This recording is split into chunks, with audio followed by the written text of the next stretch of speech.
You may have heard me talk about how open-mindedness can help us transform our grief. What do I mean by that? Basically, it can soften edges and bring us back to love. And in the Creative Grief Freedom Formula, the O in lessons stands for open-mindedness. Do you think you are open-minded? It's key in healing any kind of trauma, grief, depression, or anxiety. So let's dig in today and talk about it. When we're open, we give ourselves permission to heal. We give ourselves permission to accept certain mantras and healing modalities that might be outside of our comfort zone. Honestly, that's what it takes to get the biggest transformation when you're dealing with any kind of emotional pain, such as grief. I talk about the brain's neuroplasticity all the time and how we can rewire the brain even after grief. Grief and trauma leave an imprint on our brain. I saw an illustration today on social media about a hammer and a teapot. When you think about trauma, you think it's the hammer. But in actuality, trauma is the hammer smashing the teapot into a million pieces. There's an ancient practice in the Chinese culture where they glue the broken piece back together because when it's broken, you can't pour water from it because you can't hold any water. But they use special glue and gold and piece together the teapot, and then you can pour water once again. And instead of looking at it as a broken piece of china, it becomes revered and something beautiful with cracks and different gold lines through it. And that's what trauma, grief can look like for us if we remain open-minded to invite certain techniques into our lives to help us transform that grief. If this is something that's resonating with you, I invite you to join my free school support community. I will have a link in the comments, but it is called the Creative Grief Formula. I share certain techniques in there. I share ideas. It's a supportive community. And we create together once a month to help release some of these emotions that words often can't express. I designed it specifically to keep you and me going, transforming different emotions with love, community, and creativity. So I want to set the tone today, and today I'm going to ask you to open your mind. I'm going to talk about different religious practices and how they are all intertwined with love. And I'm going to illustrate that as we discuss this a little bit deeper. Today, we are diving into the O in the Creative Grief Freedom Formula. O stands for open to transformation and open-mindedness. Let's dig in. Since the beginning of time, there have been several religions. I practice the Christian faith, and I see how the teacher, Jesus, came here and just displayed love to outcasts, love to people that were shunned, love to foreigners, and his whole message was centered around loving your neighbor. If we look deeply into other religious practices, we can see how that thread of love intertwines between all of them to make us see how we're more alike than we are different. When you are in a deep grief, it closes us off. It shuts us down. We're not open, and it's really hard to get that way, but it takes practice and little tiny practices. Just listening to this today is a tiny practice to open your mind and soften the edges of grief just a little bit.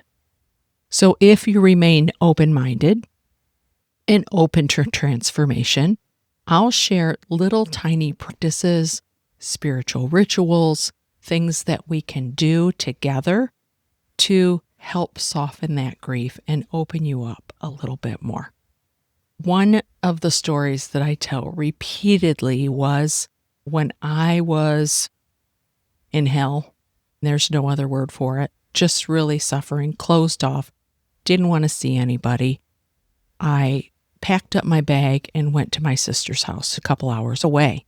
It was after I lost what I considered a child to an overdose. I showed up at her house and she insisted that we paint.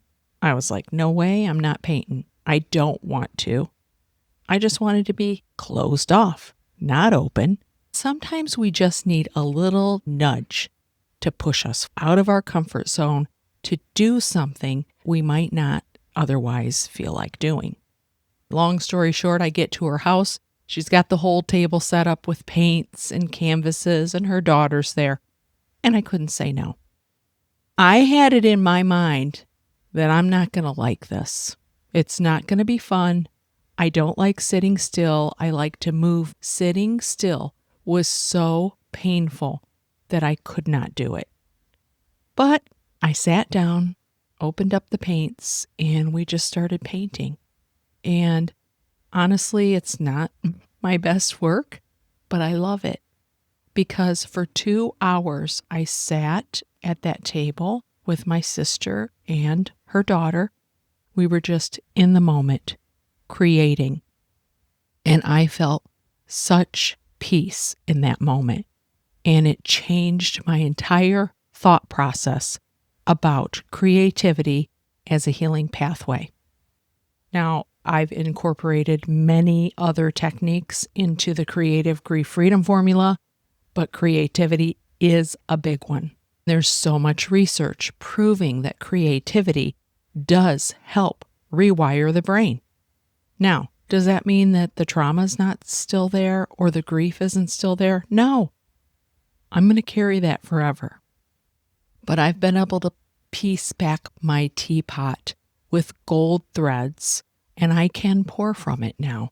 My grief has become a symbol of beauty and of love. And because of my beliefs, I don't believe that we die. We transition into something different. Every religious-based faith or even a scientific knowledge confirms that we don't die. Energy doesn't die. It leaves the body and it goes somewhere else. We have the source, which I choose to call God. Being open to witnessing that transformation and looking for signs and energetic exchanges has brought me so much peace. So let's compare some of the religious practices through the lens of love. In Christianity, there's a huge focus on Jesus and how he came back to teach people how to love one another. He presented example after example of loving one another, sticking up for the little guy when nobody else would, feeding the poor, loving the outcasts. That was the message taught repeatedly with his teachings. And then let's look at Buddhism is another faith, and the whole concept of that focuses on compassion and interconnectedness, like we're all connected in some way, shape, or form. And that connecting thread is compassion, love, understanding, peace. And then you look at Islam, and in the Islam teachings, they emphasize mercy and surrendering to love. It's a simplified explanation, and obviously they have different traditions than I do. Maybe you're Islam, but it's all centered around love. And then you talk about Judaism highlights the value in community, justice, kindness, and repairing the world. When you look at Hinduism, it emphasizes a Shema, which is non-harm, non-violence, and I'm not going to say this right, but bhaktiya, which is devotion. And the core values are rooted in love. many of the meditation practices that we infuse into other religions stem back to Hinduism, becoming one with self, love of self, and infusing that within. The Bhagavad Gita teaches us about divine love and seeing the sacred within all beings, and I just happen to be reading that book right now, and it's really powerful. So when you think about all of these, and I'm sure I missed some, but when you think about these religious practices, they all are intertwined with this compassion, light, love, and they use different techniques, teachings, practices to get back to center and to experience that love. When you are open-minded to different techniques, different practices, you will find things that resonate with you, that really bring you peace and joy.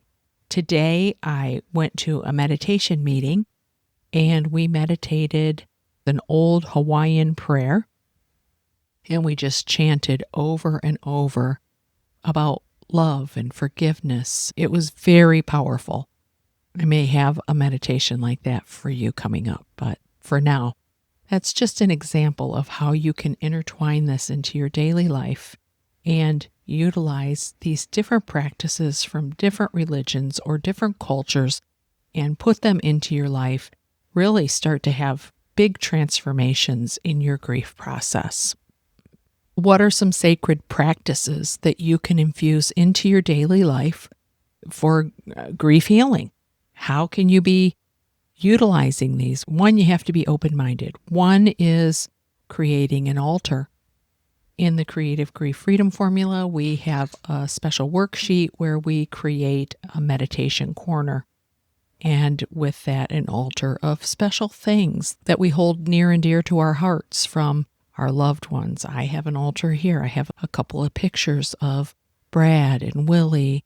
I have Willie's little shoe, some mementos that I have saved from both of them, and some things from Brian, a little rock that he painted that says, I am. And he was really into the Rasta colors, so he painted it with the green and the yellow and the red. These are things that you can infuse into your life that will bring you peace. So creating that altar, creating a specific time when you want to sit down and do a daily meditation, or journaling, lighting candles, prayer. These are all things that help on this sacred journey of grief healing. And just remember, we are putting ourselves back together to form not something that's broken and ugly, but something that is beautifully broken. And that's what we will represent when we start to transform this grief into something that we can carry with us gracefully. Does it rear its ugly head sometimes? I was at a wedding this weekend for my niece, and it was wonderful. It was full of love. The atmosphere was beautiful. I saw a lot of people that I don't normally get to see. And she had a memory table. On that memory table was a photograph of my dad. And my dad passed away in a car accident in his 40s, and a picture of my son, Brad. It was tough for a moment. But then I started to relive some of the positive memories about Brad. I sometimes think, oh, I wish you were here. Yeah, I'm human, and grief equals love. Sometimes we really get into that place where we are yearning for that physical presence. But I don't believe we really die. We just transition into something different. So I started looking for signs and emotions and feelings, and then I passed through that moment of sadness very quickly. Art is another way to transform emotions, using different colors, using different brush strokes, using different materials. And people say, I'm not an artist.